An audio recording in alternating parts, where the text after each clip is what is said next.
parlons de Lecornu face à l'Assemblée. Parce que du coup, aujourd'hui, il y a eu le discours de Sébastien Lecornu face à l'Assemblée, donc vous savez, le discours de politique générale, qui traditionnellement s'accompagne d'un vote de confiance, mais le vote de confiance, c'est que pour dégager Bayrou, ça ne compte pas pour imposer Sébastien Lecornu au gouvernement. Donc, il a fait un discours, etc. Je me demande si je ne peux pas vous montrer des extraits, peut-être que je les retrouve. Et donc, il a fait un discours de politique générale où, pour vous le résumer, je ne l'ai pas vu en entier parce que j'étais sur le direct et puis à un moment, le direct, il a sauté. Du coup, ça m'a remis sur... Enfin, j'étais en différé, à un moment ça a sauté, ça m'a remis sur le direct, j'ai eu la flemme de revenir en arrière, parce que je n'arrivais pas à retrouver, ça faisait que sauter. Mais en gros, il a fait plusieurs annonces, notamment, il a dit que, au sujet de la réforme des retraites, il a annoncé une suspension de la réforme des recettes jusqu'à 2027. Donc ça veut dire, on fait pause, et puis on verra si on revote, si on rediscute, etc. Voilà. Donc la suspension de la réforme des retraites, qui, rappelons-le, avait été âprement négocié par le Parti Socialiste, victoire du Parti Socialiste, on a fait pouce sur la réforme des retraites. Il a parlé aussi de plein d'autres choses, c'était très très creux, bien évidemment. Après, bien évidemment, en fait, il y a le discours de politique générale, du coup, quand on l'écoute, c'est beaucoup de langue de bois, et on a écouté beaucoup de langue de bois. Globalement, il a beaucoup parlé dans le vide, notamment quand il parlait de la réindustrialisation, de la stratégie, des investissements stratégiques, de je sais pas quoi, etc. Il a donné aucun chiffre, il a rien dit. Le seul moment où il a donné un chiffre, c'est il a dit « Le budget qu'on propose, il permet de réduire le déficit, regardez pas trop où est-ce qu'on coupe ». Donc bon, donc ça a été très très flou, mais il faut savoir que les députés, ils ont face à eux aussi une copie beaucoup plus détaillée et des détails sur lesquels ils peuvent davantage, sur la base de laquelle en fait ils font leur discours. Donc c'est pour ça que généralement quand il y a un discours de politique générale, même si c'est très très chiant déjà, ne serait-ce que d'écouter les discours de politique générale, c'est intéressant d'écouter ce que dit l'opposition, notamment l'opposition de gauche, parce qu'ils vont généralement plus en profondeur dans ce qui n'est pas dit dans le discours de Lecornu. Notamment, c'est un peu ce qu'a fait Cyrielle Châtelain, mais pas que, Mathilde Panot, elle l'a un petit peu fait aussi. Boris Vallaud aussi, pour dire que c'était pas bien, mais qu'ils allaient quand même pas censurer parce que c'était quand même un petit peu bien, parce que quand même c'est bien, ils ont négocié, oh, ils nous ont entendu, bref, vous avez compris. Et Mathilde Panot qui a fait un putain de discours, c'était incroyable. Macron tient le PS par peur de la dissolution. Oui, en fait, totalement. C'est que là, en fait, l'angoisse, c'est que, alors, Macron, il avait dit un truc, c'était la porte-parole du gouvernement, je crois que c'est Olivia Grégoire. D'accord, c'est de la porte-parole ou Maud Bréjon, je sais plus, bref. La porte-parole du gouvernement, je ne sais plus qui c'est Maud Bréjon, ouais, c'est ça. Qui a fait part du fait que Macron avait dit que une motion de censure, c'était une motion de dissolution. En gros, sous-entendu, si vous faites une motion de censure, je dissout l'Assemblée nationale. Du coup, le PS, vous avez peur pour vos petits postes. Donc, ne me censurez pas, sinon la foudre va s'abattre sur vous. C'est littéralement ça, en fait. C'est vraiment, il est en mode... Mais en fait, parce que c'est le jeu de je te tiens, tu me tiens par la barbichette qu'il y a dans la Ve République, avec la logique de censure, dissolution, etc. Ces fameux contre-pouvoirs qui, in fine, le dernier contre-pouvoir revient toujours à l'exécutif et non pas au Parlement. C'est-à-dire qu'il y a toujours une dernière carte joker, et la dernière personne qui peut sortir la carte joker, c'est le président, avec la dissolution. Merci Sam Cam. D'accord, non, le gouvernement ne va pas tomber, les gens. Il y a eu ici et là, notamment le Parti Socialiste, qui a dit qu'il ne censurerait pas a priori, parce qu'ils sont contents de la suspension de la réforme des retraites. Et que leur élément de langage, c'était on attend le débat sur le budget avant éventuellement de censurer. Mais comme Lecornu, dans son discours, il a dit un truc assez important. Il a dit qu'il renonçait à utiliser le 49.3. Du coup, je pense que ça veut dire que le PS ne va du coup pas censurer. Vu que s'il n'y a pas de 49.3, le PS va partir du principe qu'il n'y a pas de brutalisation du Parlement. Et que du coup, on peut discuter. Moins cher que gratuit, le PS comme d'hab. Ah ouais, de fou. Nous débattrons. Du coup, on va se taper Lecornu jusqu'à BIC 2027. Sauf plot twist, en théorie, là, ce qui a été fait, ça a été une façon un petit peu d'acheter le silence du PS. Parce qu'en vrai, le PS va être terrifié d'une possible dissolution qui arriverait pendant les municipales, par exemple. En fait, là, ce qui arrive, c'est que devant nous, on va avoir les municipales l'an prochain. D'ailleurs, la campagne a bien commencé, ici et là. Sur fond de ce qui se passe à l'Assemblée nationale. Donc, il va y avoir les municipales et ensuite, il va y avoir les présidentielles. C'est quand même dans pas si longtemps que ça, les présidentielles. Dans 18, dans combien de mois? Je sais plus, bref. Mais c'est dans pas beaucoup de temps, les présidentielles. Donc, dans 18 mois, la campagne officielle, comment? Je sais plus. Donc, en fait, va y avoir, quoi qu'il arrive, il va falloir s'attendre à une mise en suspens générale des velléités ici et là d'appuyer sur l'Assemblée nationale parce que je pense pas que le PS sera très très chaud de faire une campagne législative en même temps que sa municipale, quoi. Ils viennent pas de se tuer politiquement. Ah mais totalement. Là ils se sont totalement ridiculisés. Et à la fin, vous voterez Je ne vous ai pas présenté un programme à long terme. C'est un gouvernement de mission. L'urgence... Voilà, il a présenté beaucoup un gouvernement technique, un gouvernement de mission. C'est ce qu'on avait vu quand on avait regardé la composition du gouvernement, avec notamment l'ancien PDG de la SNCF, enfin du coup le PDG de la SNCF qui rejoint le gouvernement, qui était avant PDG de Keolis. Et avec tout ce truc-là on amène des têtes, ou alors même comme Laurent Dunez, ancien préfet de Paris, on amène des têtes technique, pareil, le mec à l'éducation nationale qui est juste un énarque à la con, bref, qui passait de cabinet en cabinet chez les macronistes. Donc voilà, c'est un gouvernement technique, même s'il y a des têtes politiques dedans, hein, il y a quand même Darmanin, il y a quand même, enfin voilà, il y a quand même du macronisme un petit peu partout, mais c'est en mode un gouvernement technique, un gouvernement de projet, c'est un langage très très macroniste, hein, ce gouvernement de projet. Il a dit un truc en mode genre, j'ai donné une feuille de route à mes ministres, ils n'en démordront pas, et c'est le projet, ils doivent avoir accompli ce truc à la fin de leur mandat. Tu vois, genre c'est en mode, les ministres, ils vont pas aller dans tous les sens, ils vont pas commencer à proposer des trucs ici et là, c'est un gouvernement technique, ils ont des trucs à faire et ils vont les accomplir. Donc c'est aussi un petit peu son truc de voilà, c'est le cornu est aux manettes, maintenant ça va filer droit, maintenant on va rester très très rationnel, on va faire des projets, etc. etc.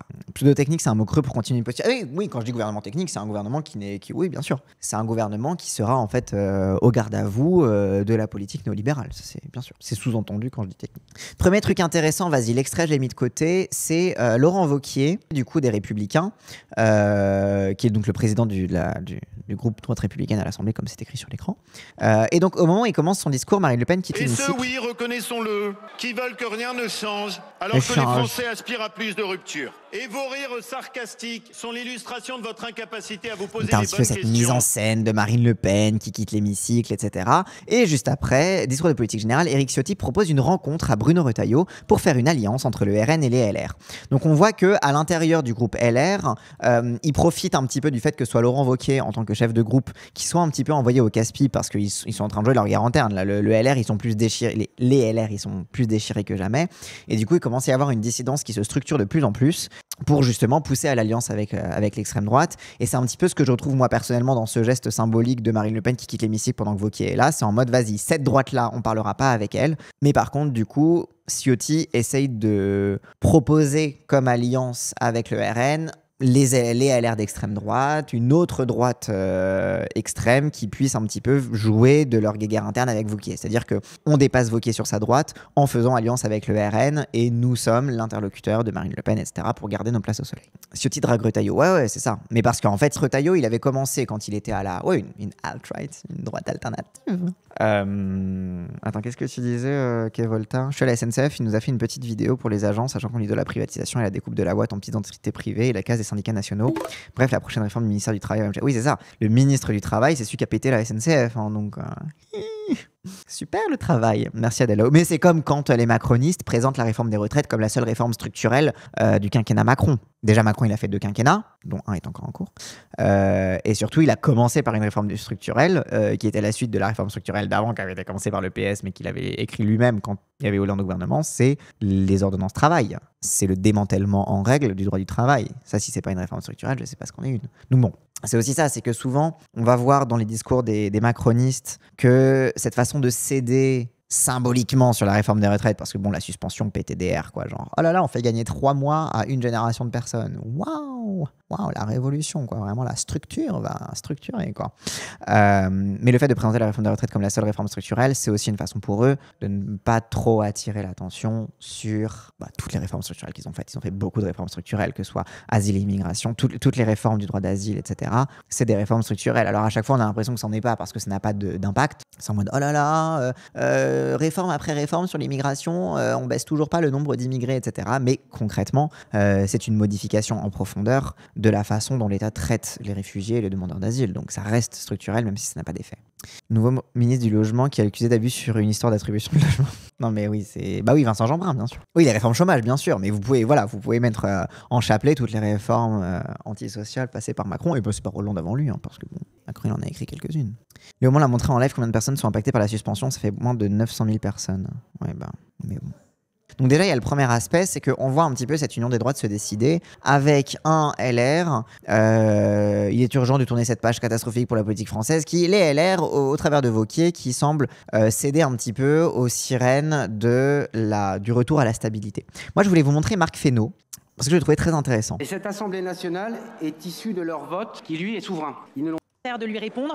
On attend évidemment la réponse. Ils ont voté il y a un an seulement, et cette Assemblée nationale est issue de leur vote qui, lui, est souverain. Marc Fesneau qui avait un double discours que je trouve fascinant. Ils ne l'ont pas fait contre leur gré ou à la légère, ils l'ont fait en pleine conscience, comme en témoigne le taux de participation inégalé depuis des décennies lors de ces élections. Donc il commence par dire l'Assemblée est légitime, les gens ont voté, en plus ils ont beaucoup participé, du coup le problème n'est pas à l'Assemblée. Fait pour envoyer 2 messages, que cela plaise ou non à certains ici. Ils ont d'abord dit « nous ne voulons pas de l'extrême droite au pouvoir ». Et ils ont dit aussi « vous avez tous ces choix à nous convaincre, ceux qui sont en place depuis 2017 comme ceux qui aspirent à gouverner ». Et ils nous ont donc dit « entendez-vous pour faire mieux ». Donc voilà, il tape sur la droite, il tape sur la gauche. Alors il tape sur la droite explicitement, il tape sur la gauche en disant faire mieux lol, faites mieux lol. Bref, mais parce qu'en fait Marc Fesneau, pourquoi il est intéressant? Parce que c'est vraiment le blueprint du macronisme dans son discours. Alors évidemment ça ne satisfait personne, mais ça s'impose à nous tous. Et j'entends ceux qui réclament à longueur de tribune de faire revoter les Français, espérant à chaque fois que ce vote leur soit favorable, et s'il leur déplaît, continueront de le remettre en cause.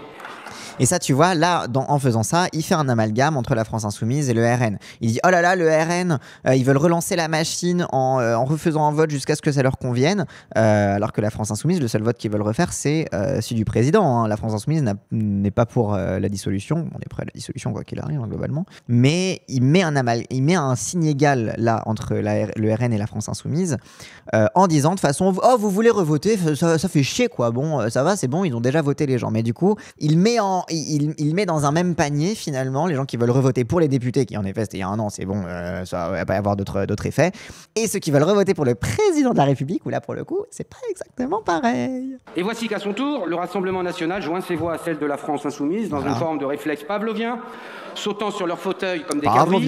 Censure, censure, censure. T'es un peu belge en disant ça. Pavlovien. Comme seule réponse aux mots du pays. Non, alsacien plutôt. C'est plutôt alsacien. Abandonnant la stratégie de la cravate pour celle de la cravache, ils dévoilent ainsi leur vrai visage et deviennent les mêmes agents d'instabilité que leurs collègues insoumis. Mais le vote n'est pas une loterie et on ne continue pas à jouer jusqu'à espérer gagner parce que ça n'est pas un jeu. Et respecter le vote, cela porte un nom et je sais que nous sommes nombreux et majoritaires. Donc là il dit voilà, là la démocratie, etc. Et j'ai été heureux déjà d'entendre des voix à gauche et à droite plaidant désormais pour le compromis et abandonnant leur ligne rouge, comme nous le demandions. Abandonnant leur ligne rouge. Moi, je trouve ça... C'est pour ça que le discours de Marc Fesneau, il est trop bien. Parce que le PS, ils ont dit « Oui, on a gagné. Ils vont suspendre la réforme des retraites. Nous avons négocié. » Et lui, il dit « Ils ont abandonné leur ligne rouge. » Merci d'avoir cédé le Parti Socialiste. Parce que grâce à vous, on peut avancer. Genre, c'est incroyable. C'est fascinant. Je l'adore, ce type. En gros, tout son discours, ça a été de dire tout haut tous les non-dits des uns et des autres. Depuis des années, enfin, tous. Non. On n'a donc jamais tort d'avoir raison trop tôt. Et ce n'est pas parce que les Français ont constitué cette assemblée... Ah justement, il parle de ça dans l'extrait Lordon. Bah vas-y, on va regarder ça. Ce à quoi il faut œuvrer de manière très active et décidée, c'est à la mort du Parti socialiste. Il faut que ce parti crève. Alors, l'une des manières pour ce parti de crever, c'est le suicide. Et le suicide, c'est de rejoindre la droite. C'est-à-dire ce bazar qu'on appelle le bloc central, qui n'a rigoureusement rien de central, qui est aussi extrémiste que l'extrême droite, quoique dans un autre genre d'extrémité, même si c'est pas du tout incompatible avec les extrémités de l'extrême droite. Hein. Comme tu sais, il y a une aile d'extrême droite au Parti socialiste. Hier, il y a Manuel Valls, il y a Carole Delga, je veux dire, on pourrait citer comme ça... oui, d'ailleurs, ça me fait penser à un truc, c'est un truc qui nous prend souvent, d'ailleurs même quand on est en mode théorie du fer à cheval, les extrêmes se rejoignent, etc. Il y a de l'extrême dans chaque position politique, même dans le centre, etc. Et l'extrême droite trouve ses ferments à peu près partout. Et en fait, souvent, on est tellement gaslight par la répartition gauche-droite qu'on en oublie en fait les degrés d'autoritarisme, on en oublie en fait les autres trucs qui font que, outre le truc gauche-droite, c'est pas parce que t'es au PS que t'es loin de l'extrême droite, au contraire. Et j'aime bien la façon dont il le dit, bref. Des gens qui trouveraient très bien à s'entendre avec l'aile d'extrême droite de la Macronie, je veux dire, Carl Olive, Braun-Pivet, Maud Bréjon, Mathieu Lefebvre, etc. Tous ces gens-là, en réalité, ont tout pour s'entendre. Par conséquent, vraisemblablement, ils finiront par s'entendre. Et puisque je disais que nous enregistrons le vendredi après-midi, qu'on ne sait pas s'il y a un Premier ministre, etc., avant d'arriver ici, ce que tu as dû voir comme moi, c'est que le Parti socialiste avait déjà validé la possible renomination de Sébastien Lecornu comme Premier ministre, ce qui est quand même un énorme gag, quoi. Ok, du coup, que le PS crève. On passera à Olivier Faure après, vous inquiétez pas. Je finis juste sur Marc Fesneau parce qu'après il a dit un truc ultra signifiant. Fragmenté, qui nous invite par nos attitudes et nos décisions à nous fracturer plus encore. Je crois au contraire qu'il nous demande de trouver un point d'équilibre et une forme de stabilité. J'adore parce qu'en fait j'étais en train... Moi c'est... Alors, comment je vais me retrouver dans son discours? C'est parce qu'en fait j'étais en train d'arriver vers les bureaux quand j'écoutais son discours. Je suis arrivé tard au bureau. Et du coup je me rappelle au fur et à mesure de ce qu'il dit à quel endroit de la rue j'étais quand j'ai réagi en mode mais putain. Voilà. Une assemblée qui se respecte et qui est respectée, c'est aussi une assemblée qui respecte le pluralisme. Nous l'avons toujours défendu. Ouais. Il n'y a pas de députés de seconde zone ou de seconde classe. C'est donc égalité des droits, mais c'est aussi égalité des devoirs. C'est-à-dire que quand on est dans l'opposition, on n'est pas condamné à l'irresponsabilité pathologique. Dans la série des devoirs, il y a aussi, quand on fait la loi, celui de respecter la Constitution. Voilà. Et singulièrement au moment où nous ouvrons le débat budgétaire, de respecter l'article 40. Sauf à s'exposer à une censure quasi... Donc l'article 40, c'est le truc qui dit qu'il faut pouvoir financer chacune des trucs.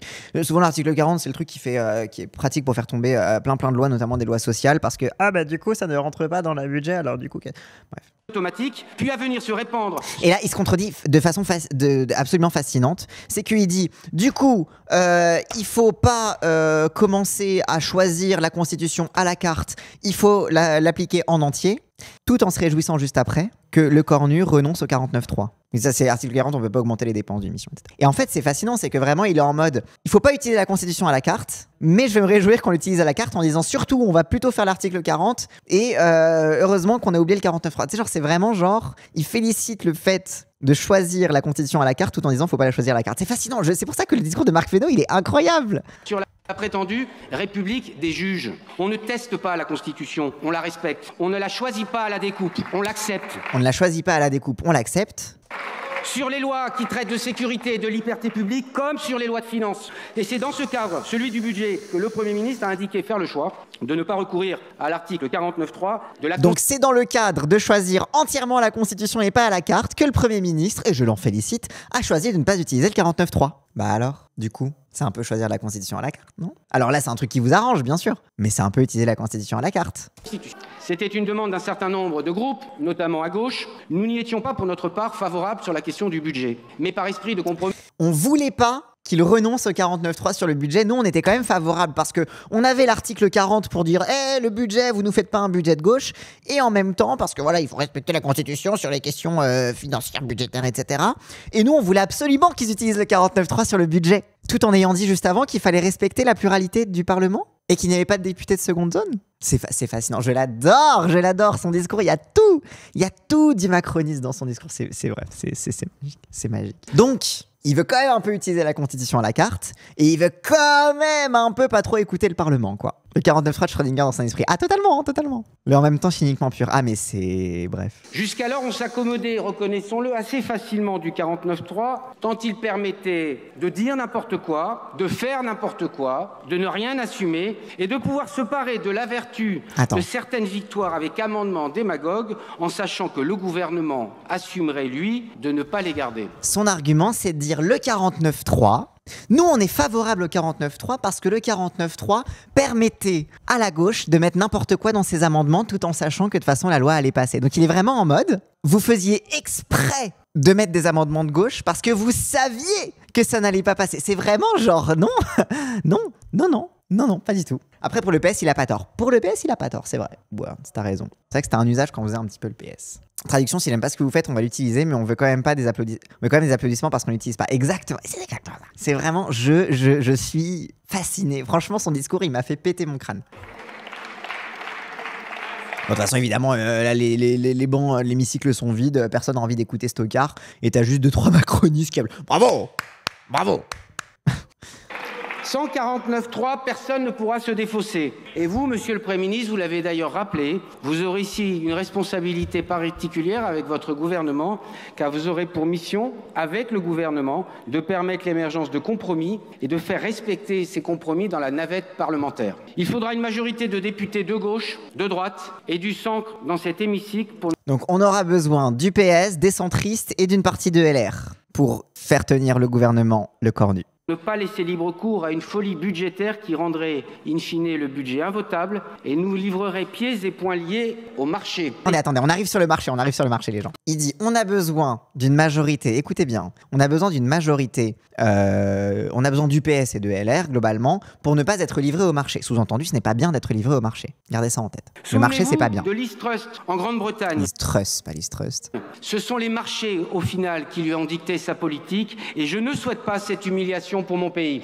Donc, Liz Truss, au final, c'est les marchés qui ont guidé sa politique. Du coup, pour ne pas que les marchés guident notre politique, il faut mettre en place une politique qui plaise au marché, quoi. C'est fascinant. Il est vraiment en mode, nous gouvernons pour le marché, et si jamais ils sont pas contents avec nous, ils vont être méchants avec nous. Du coup, voilà, hein, faut pas qu'on soit gouverné par le marché. Du coup, il faut qu'on précède le marché dans c'est incroyable, mais c'est pour ça. Je vous avais dit que son discours c'était le plus intéressant de tous. Parce que bon, Mathilde Panot, elle a foutu des baffes, etc. Je vais vous montrer le discours de Mathilde Panot juste après. Mais son discours, il a vraiment dit tout haut. Voilà, nous sommes gouvernés par le marché. C'est incroyable. On se met le discours de Mathilde. T'as vu l'interview de Bardella qui déclare que les deux seuls partis avec une ligne cohérente aujourd'hui, c'était eux et LFI. Je sais pas pourquoi ils sont dans la FI en ce moment.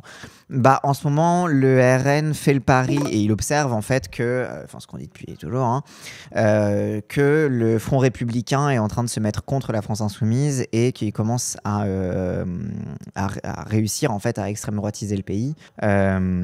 Du coup, déjà d'une, en fait, ils n'ont pas trop le choix en décrivant la réalité que de voir qu'il n'y a que la France insoumise qui... Mais parce qu'en fait, le RN, c'est pas les seuls à dire ça. Hein. Il y a aussi des éditorialistes qui disent ça, hein, qu'il n'y a que la FI et le RN qui sont droits dans leurs bottes, etc. Mais aussi, c'est que eux, leur stratégie, ça leur va, en fait, de pousser au duel avec la France insoumise parce qu'ils parient sur l'extrême droitisation du pays. Ça, c'est le fameux « ce sera eux ou nous », mais eux aussi l'ont bien compris, quoi. Bref, du coup, passons à Mathilde Panot, et puis après, on fait un petit peu une conclusion générale. Vous avez déjà été censuré 2 fois par cette Assemblée comme membre des gouvernements Barnier puis Bayrou, et pourtant, vous voilà consacré Premier ministre. Attends, du coup, je vais mettre un petit peu moins de vitesse, parce qu'elle parle un peu plus vite que Marc Fesneau. Le 3e locataire de Matignon en moins d'1 an, contrat court, bail précaire, le macronisme face à lui-même. Farandou, ministre du Logement, était ultra validiste. Attends, montre. Vous l'avez dit il y a 3 ans, une réforme est nécessaire. Le problème qu'on a avec notre système de répartition, qu'on aime beaucoup, c'est que les actifs payent pour les retraités. Le problème, c'est qu'il y a de plus en plus de retraités, et tant mieux, puisque la durée de vie des Français augmente, et on est tous ravis de ça, mais il y a de moins en moins d'actifs. Donc on voit bien qu'il y a un problème. Donc l'idée toute simple, c'est de dire, dans ces cas-là, il faut travailler un peu plus, et 2 ans qui a été fixé avec tous les mécanismes qui vont avec. C'est ça la réforme. Et finalement, vous y renoncez? La réforme, après, voilà, je crois que le Premier ministre l'a dit, on n'est pas sourd, on n'est pas autiste, on voit bien qu'elle passe mal, cette réforme. Il y a des réactions, il y a des inquiétudes. On n'est pas autiste, on voit bien qu'elle passe pas la réforme. Alors que justement, c'est plutôt un trait autistique de voir qu'elle passe pas à la réforme. Justement, genre c'est... Moi, en plus, je trouve que vraiment, d'un point de vue validiste et d'un point de vue autistique, genre non, normalement, quand t'es autiste, tu vois justement quand les patterns ils s'emboîtent pas. Genre normalement, si t'es en mode, genre c'est là. Bref, il est pas validé légitime. Ah ouais. Hein. Ministre du Travail et des Solidarités. Hein. C'est lui qui gère les ESAT, du coup, en tant que ministre du Travail et des Solidarités? Ou c'est la santé ou c'est le travail qui gère les ESAT? Je sais pas. Mais bon, bref. Ça annonce beaucoup de super choses pour lui. En tant qu'AESH, je suis turbo-choqué. Bah oui, enfin, genre, c'est... Genre, portefeuille partagé, ok. Après, tu me diras, la santé, c'est pas mieux ce qu'on a. Donc oui. Bref. Pardon, du coup, revenons sur Mathilde Panot. Non seulement il est validisme, il est mauvais en validisme. Mais c'est ça, il est mauvais en validisme. C'est pas mal d'anciens PDG dans le gouvernement. Ouais, lui notamment, Farandou. Mais oui, pas que, oui. En moins d'1 an, contrat court, bail précaire, le macronisme face à lui-même. Devenu Premier ministre comme on entre dans les ordres, parti... Ah oui, pardon, du coup, la première punchline de Mathilde Panot. Bon, de toute façon, les macronistes, vous nous avez imposé les contrats courts et les bails précaires avec vos réformes du travail. Donc bon, c'est logique que vous ayez aussi des contrats courts pour votre gouvernement, quoi. Le 3e locataire de Matignon en moins d'1 an, contrat court, bail précaire, le macronisme face à lui-même.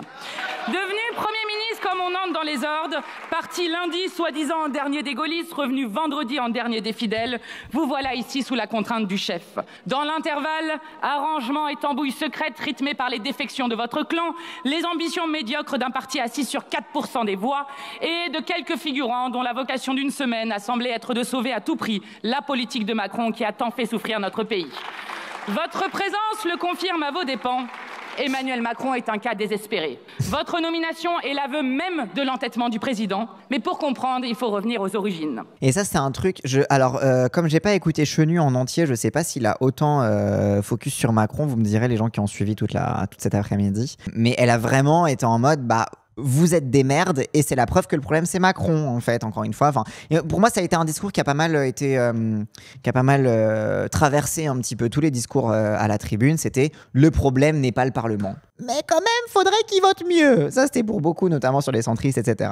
Et elle c'était un peu la seule à dire il faut que sur la dissolution, ouais c'est logique. Donc ils ont tous dit un peu le problème n'est pas le Parlement, et le RN le problème n'est pas le Parlement mais il faut quand même le changer. Et Panot ça a été la seule à dire le problème n'est pas le Parlement, c'est Macron. Et ça a été un petit peu voilà. Il n'est pas d'éruption volcanique sans fissure dans la couche terrestre, comme il n'est pas de séisme politique sans fracture avec le peuple.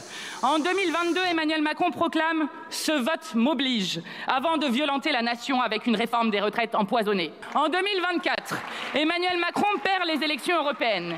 Il réplique par la grenade dégoupillée de la dissolution. Retour à l'envoyeur, Emmanuel Macron perd à nouveau les élections.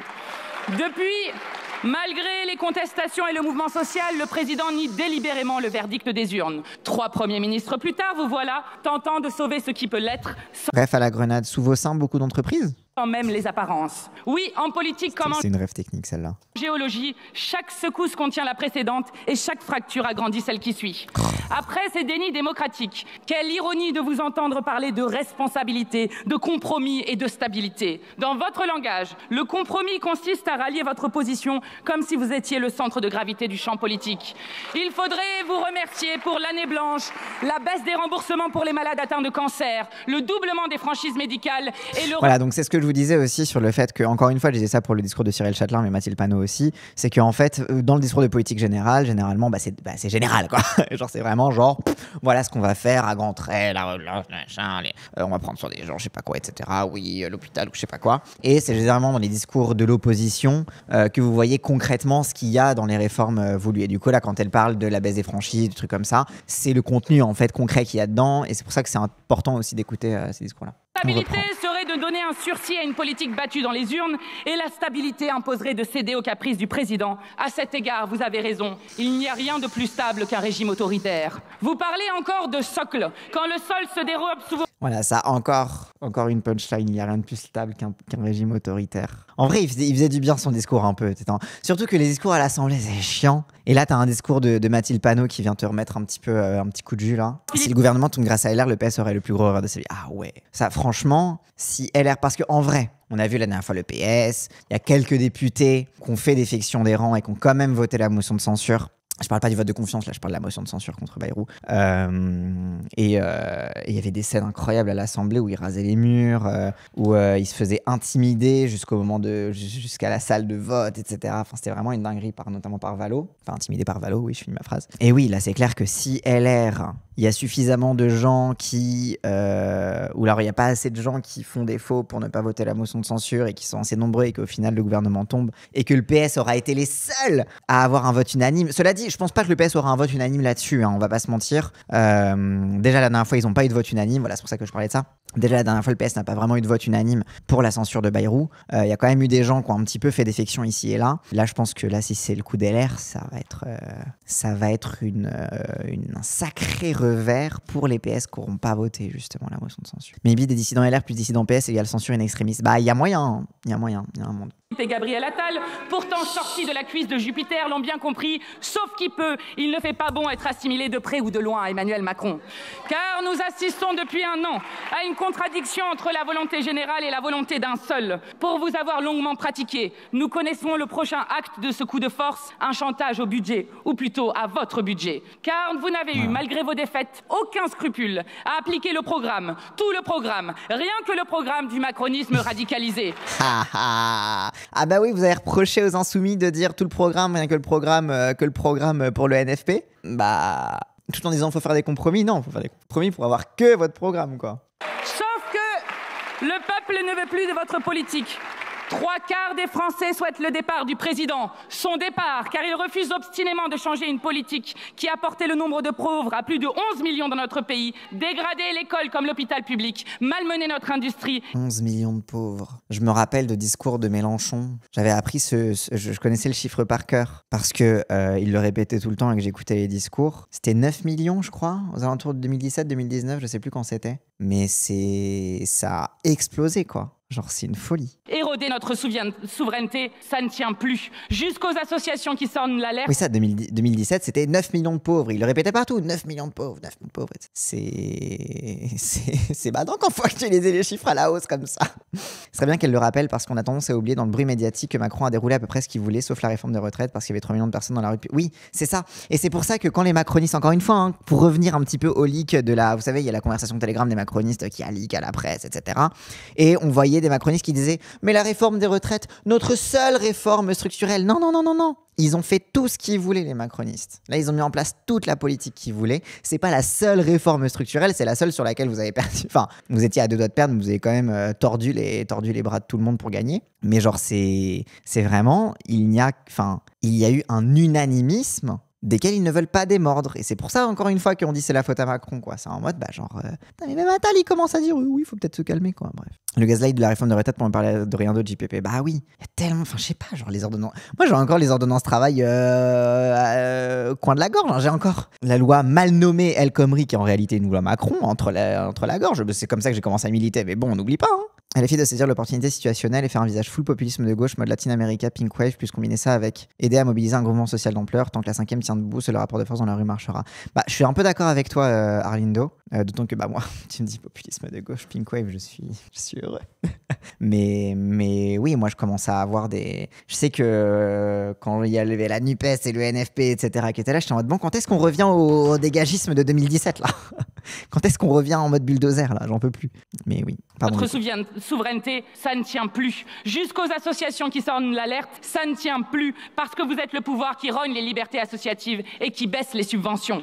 Monsieur le Premier ministre, plus personne ne croit en vous, car nous vous avons déjà vu à l'œuvre. Vous êtes le seul homme du pays à avoir participé à tous les gouvernements d'Emmanuel Macron, tous sans exception. Depuis 2017, c'est votre haine de classe qui s'est abattue sur le pays. 5 mois à me tuer avec 2 jobs de merde quand j'étais étudiant, 2 doigts de la banqueroute chaque mois, perspective de chômage en 2017, la loi Macron. La loi Macron passe, faut 6 mois de travail, j'ai dans le cul, j'ai pas 25 ans, 400 € de RSA. Bah oui, tu m'étonnes que ça te radicalise, Kurik, mec.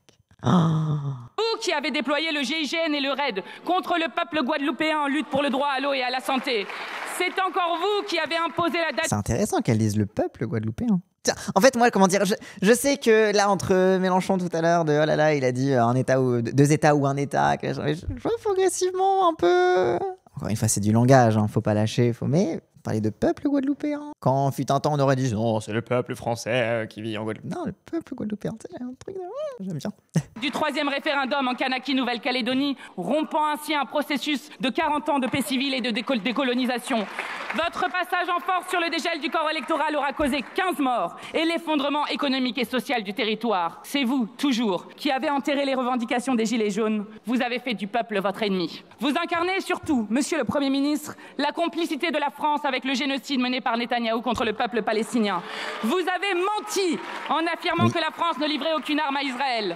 Il a rementi le jour même en disant « Nous n'avons jamais livré une seule arme, etc. » Israël est en mode « Non, arrêtez de mentir en fait, genre arrêtez. » On le sait en fait, toutes les ONG qui suivent ça en font état. Non, c'est pas des... On a donné des composants pour des armes défensives. C'est quoi une arme défensive? C'est quoi un missile défensif même, bref. C'est le peuple de France qui vous a contraint à la plus minime des décences. Reconnaître l'État de Palestine qui agonise par l'abandon du monde. C'est le peuple qui sauve l'honneur de la... Et c'est bien de le rappeler aussi, de dire que vous avez cédé à la pression en reconnaissant la Palestine, même si ils l'ont fait à leur manière, hein, bien évidemment, avec une condition en fait qui ne garantissait absolument pas l'autodétermination du peuple palestinien. Mais c'est... Vu que toute la rhétorique guerrière d'Israël se base sur bah oui, l'Israël a le droit de se défendre, etc. Bah si la défense c'est faire un génocide, bah oui d'accord, vous n'avez livré que des armes défensives, mais la défense d'Israël elle est sacrément offensive. Hein. La France en brandissant le drapeau palestinien partout, c'est le peuple lui-même qui est parti prendre la mer pour briser le blocus illégal de Gaza. Mais au-delà de votre parcours, vos actes parlent d'eux-mêmes. Votre premier déplacement aura été à l'hôpital pour expliquer que les problèmes budgétaires du pays sont dus au trop d'argent mis dans l'hôpital public. Les soignants épuisés et les patients abandonnés apprécieront cette saillie venant de ceux qui ont fermé 30 000 lits en 8 ans. Votre première décision aura été de nommer 2 hauts fonctionnaires. Et c'est aussi ça, c'est qu'en fait, encore une fois, hein, sous l'angle de la stabilité, on essaie de nous faire passer, et le PS essaie de nous faire passer un rappel, hein, c'est ça le pressing qu'il faut mettre sur le PS. Mais genre, attends, du coup, vous allez accepter un budget qui vire des fonctionnaires, qui ferme encore plus de lits d'hôpitaux, etc. Genre, qui est en mode, oh non, mais regardez, on met de l'argent dans la santé, mais ça ne marche pas. Bah oui, parce qu'en fait, vous n'en mettez pas, juste vous en mettez moins. Ah, bref. Je pense qu'on se rend pas compte comment elle est solide avec tout le bruit qu'on lui envoie. Ah non, mais de fou, hein. Bref, elle est trop forte. La logique des insoumis a toujours été la même. Nous ne participerons pas à votre sauvetage. Nous avons compris qu'Emmanuel Macron ne changera pas de politique aussi longtemps qu'il restera au pouvoir. Le président nous a livré un aveu. Ah. De qui a-t-il donc le plus à craindre, lui qui tremble à l'idée de voir sa politique démantelée? On apprend ici et là qu'Emmanuel Macron, au soir du premier tour des élections législatives... Et là, voilà, elle sort les doses. Référence au livre de Wally Bordas qui justement confirmait que Macron, à la veille des législatives, une des raisons pour laquelle il l'a dissous, c'est en espérant que le RN allait passer au pouvoir, etc. Donc là, voilà. Elle a fait un truc jusqu'ici, tu te dis bon, donc, le RN pourrait dire pareil, surtout si t'es un observateur malhonnête, un commentateur malhonnête de la politique. Mais là, elle va commencer à rentrer dans le dur, là. Bon, du coup, et l'extrême droite dans tout ça, hein, parce que là, vous fantasmez sur un régime stable. Elle a drop un petit peu, oui, un régime autoritaire, c'est bien stable, etc. Mais vas-y, on va aller dans le dur, là. De voir sa politique démantelée. On apprend ici et là qu'Emmanuel Macron, au soir du premier tour des élections législatives, manigançait, espérant voir l'extrême droite en tête. Il pensait alors que les fondamentaux de sa politique seraient poursuivis par d'autres moyens, à l'inverse de ce qu'il pouvait espérer de nous. Le système et son assurance vie, la loi de l'attraction ne trompe pas. N'en déplaise aux frontistes ridicules qui pleurnichent toute la journée sur une prétendue alliance, sur un scrutin qui leur aurait été volé. Apprenez la démocratie élémentaire. Elle les a appelés les frontistes, j'adore. Une prétendue alliance sur un scrutin qui leur aurait été volé. Apprenez la démocratie élémentaire. Vous avez perdu les élections car les Français ne voulaient pas de vous. Gardez plutôt votre énergie pour vos procès. Gardez votre énergie pour vos procès. Bam! Allez, ça, c'est fait. Non, mais je la kiffe trop, elle est trop forte, Panot. Hein. Expliquez-nous plutôt, vous, Madame Le Pen, qui n'est pas là, vous voulez abroger la retraite à 64 ans ou la repousser à 67 ans comme votre ami Ciotti ou peut-être la reporter à 65 ans comme la droite à qui vous faites du pied. Ou alors vous voulez abandonner tout ça parce que Bardella, quand il se retrouve face au MEDEF, il est en mode « Non, mais c'est vrai que la retraite !» Madame Le Pen, c'est pour séduire les 1800 familles les plus riches que vous refusez la taxe Zuckman. Et pourquoi avoir voté contre la prise en charge intégrale des siens liés au cancer? Ah oui, parce que sur la taxe Zuckman, oui, pour préciser, le Cornu a abandonné l'idée de taxe Zuckman. Hein. Il a dit que oui, fallait taxer les entreprises et pas les patrimoines des entreprises. Enfin, bref, tout pour protéger Bernard Arnault comme d'hab, quoi. Du sang. À présent, la tectonique des places politiques est enclenchée. Le retaillot-macronisme la tectonique des places politiques, j'adore. Franchement, il est bien écrit le discours. Hein. Tectonique des places politiques est enclenchée. Le retaillot-macronisme pourrait trouver un prolongement à l'extrême droite. Après tout, Le Pen et ses amis ont sauvé Macron 2 fois de la destitution. L'extrême droite a refusé 8 fois de voter la censure de Bayrou. Nous seuls sommes capables d'une rupture. Et ça, c'est un bon retour à l'envoyeur parce que le RN, leur élément de langage favori, c'est « Vous avez appelé à voter Emmanuel Macron dans l'entre-deux tours de 2022. Du coup, c'est à cause de vous qu'on a Macron. » Et là, en mode « Ah oui, d'accord, bah du coup, vous avez refusé de le destituer, donc bon. » Alors, que tant de défis nous attendent. Le monarque présidentiel nous fait perdre du temps à tous. Le second mandat d'Emmanuel Macron est un mandat pour rien. Le délivre est excellent, elle a progressé de fou, hein. Elle est de mieux en mieux en débat, en discours, et en débat aussi en vrai. Dorénavant, peu de choix s'offrent à lui. La dissolution serait encore une manière de rejeter la faute sur l'Assemblée quand elle relève de l'Élysée. Elle ne garantit pas plus de clarté et ne présage rien de ce que le président fera du résultat. Les Insoumis proposent une voie de sortie de cette crise. Votre censure d'abord. Le vote d'une loi spéciale ensuite permettant de reconduire momentanément les budgets pour l'année à venir. Et puisque le compte à rebours... Et ça, c'est bien le truc de rappeler que même dans la crise politique, on sait que le budget de l'an dernier vaudra toujours mieux que le budget de cette année parce que ça va être encore plus austéritaire, encore plus, etc. Donc... loi d'urgence, etc., etc. Enfin, il est vraiment en mode, on peut faire ci, et ça, et on a un plan, quoi. Le départ d'Emmanuel Macron est lancé, il faudra en passer par la démission ou la destitution du président. Si la première relève de sa volonté, la seconde est la seule brèche dont nous disposons. Ils sont pas fatigués à se lever à chaque fois qu'ils applaudissent. À chaque fois, ils se lèvent en mode attends, on va être à l'image. Mais c'est bien parce que l'idée, parce que voilà, vous voyez, les bancs ils sont vides, etc. Les groupes parlementaires sont là pour soutenir l'orateur, mais t'es pas obligé de rester pendant la discussion. Enfin bref. Et comme le chantait Léonard Cohen, dans toute chose il y a une brèche, et c'est par là qu'entre la lumière. Monsieur le Premier ministre, nous allons agrandir la brèche jusqu'à ce que s'écroule le vieux monde que vous incarnez. On va agrandir la brèche. Nous assistons à la fin d'un monde connu. Guerre commerciale, retour de l'impérialisme, partout la hausse des conflits. L'humanité tout entière est menacée par le dérèglement climatique, auquel notre pays n'est pas préparé. Les Français subissent depuis trop longtemps la maltraitance sociale, l'explosion des inégalités et de la pauvreté, mais aussi la hausse du racisme qui mine la dignité des êtres humains. Nous réussirons car nous sommes prêts à prendre à la racine ce qui disloque notre pays.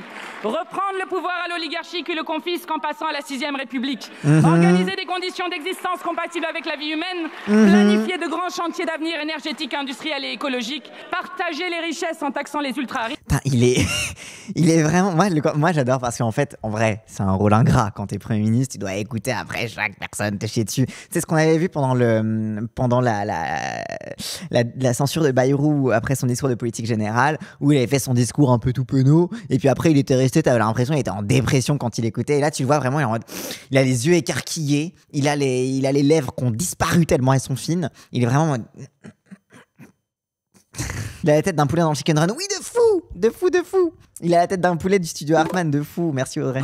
Grand chantier d'avenir énergétique, industriel et écologique, partager les richesses en taxant les ultra-riches, garantir l'unité du... On a l'impression que c'est un élève qui s'est fait gronder par la maîtresse. J'ai une question, ces discours ça va quelque chose ou bien c'est juste pour parler devant une agora? Alors, en théorie... Non, généralement c'est des discours qui sont faits. Alors, en théorie, lorsque tu as un discours de politique générale, il y a un vote de confiance juste derrière. Bon, là, il n'y a pas eu de vote de confiance depuis qu'il n'y a pas de majorité à l'Assemblée nationale.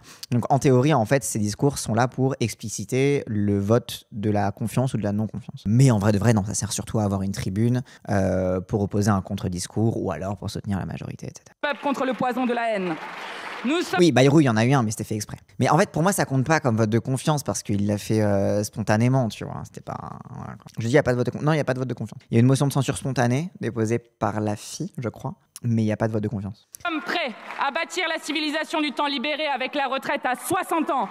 Car une réforme imposée contre tout un peuple, contre l'ensemble des syndicats, contre l'Assemblée nationale, ne se conclave pas, ne se discute pas. Et le RN aussi qu'on a posé une, ok. T'as vu que le budget de Lecornu, il est sucré ça, de quoi? Le gouvernement veut dissoudre l'Institut national de la consommation et vendre 60 millions de consommateurs. Oh putain.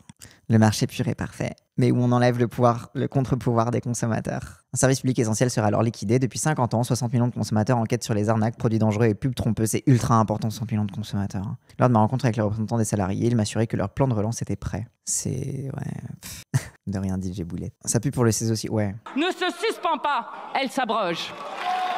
Monsieur le Premier ministre, nous allons agrandir la brèche. Vendre 60 millions de consommateurs, mais qui va consommer après?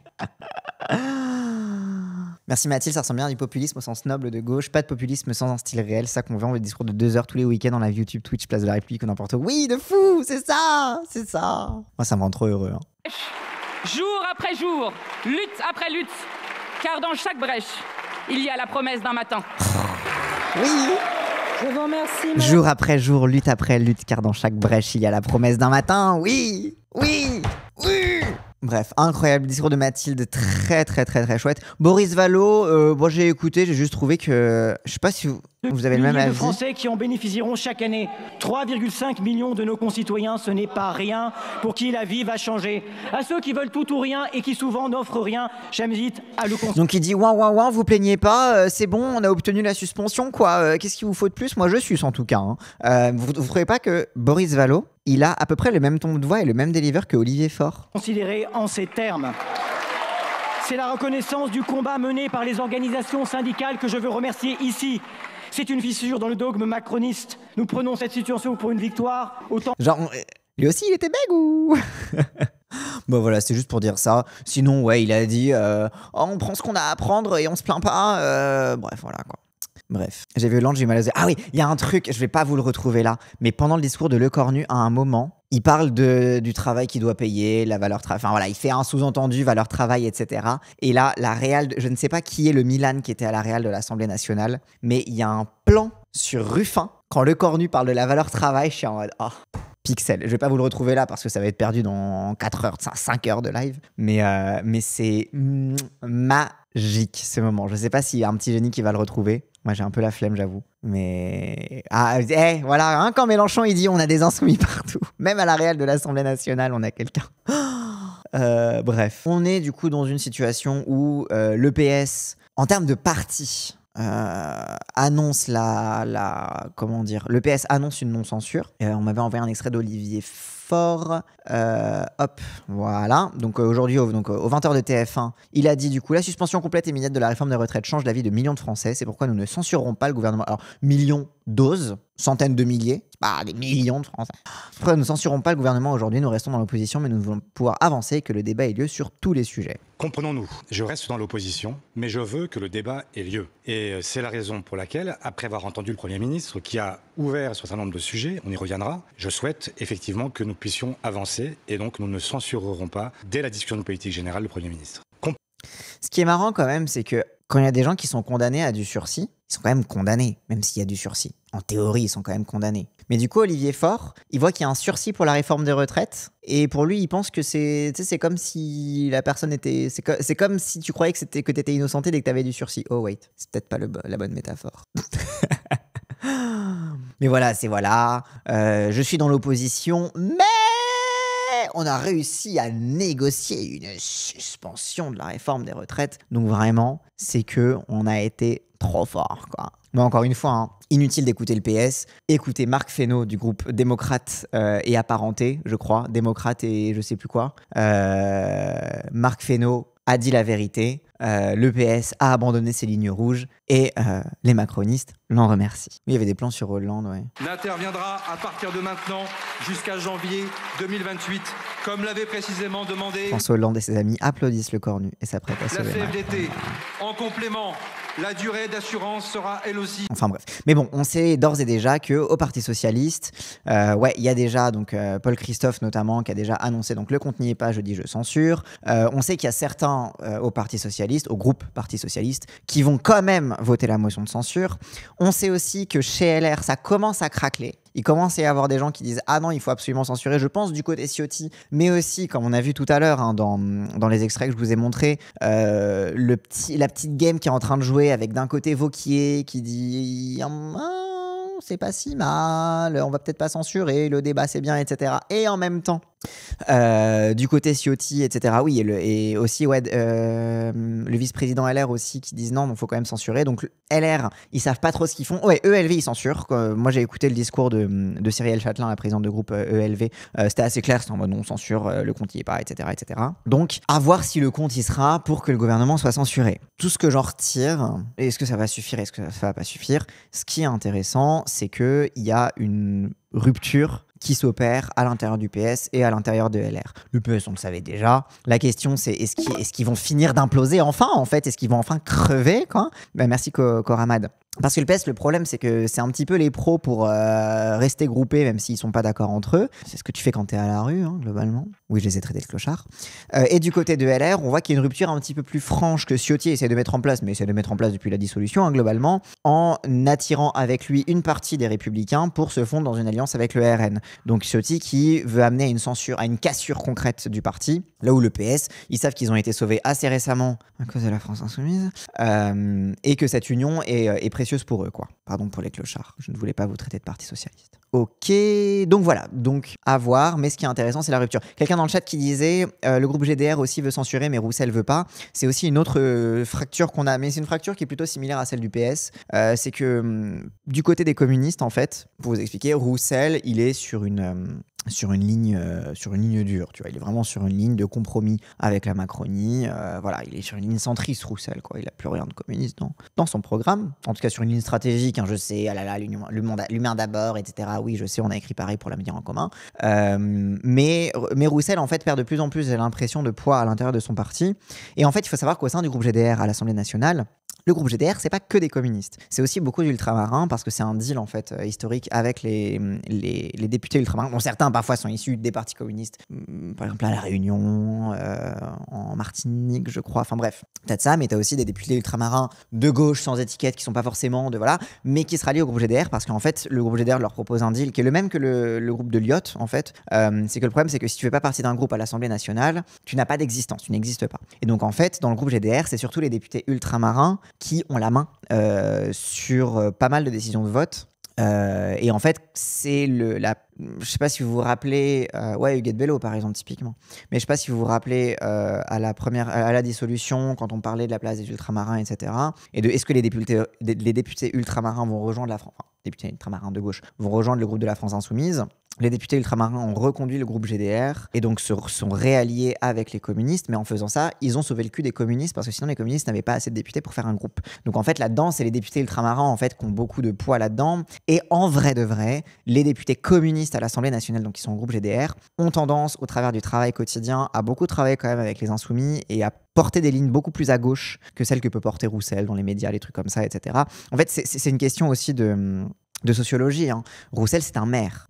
Il était député à un moment, etc. Mais fondamentalement, Roussel agit comme un maire. C'est-à-dire, il fait des compromis au centre. Là où les députés, en tant que députés, notamment en tant que députés minoritaires, font plus des compromis à gauche de la gauche. Enfin, des compromis du coup, non, en fait, des lignes de rupture, pardon, à gauche de la gauche. Et du coup, en fait, ça fait que les communistes du groupe GDR ont tendance plus à pousser à gauche et à plus travailler avec la FI. Et en plus de ça, ils ont la pression des députés ultramarins qui sont eux aussi généralement plus radicaux en termes de stratégie, quoi. Hop, et avant de partir, n'hésitez pas, si cette vidéo vous a plu, à liker, commenter, partager, comme d'habitude, ça aide à faire tourner l'algorithme. Et si vous voulez me soutenir financièrement, n'hésitez pas à cliquer sur le lien Stream Elements qu'il y a dans la description de cette vidéo. Allez, cette fois je vous laisse.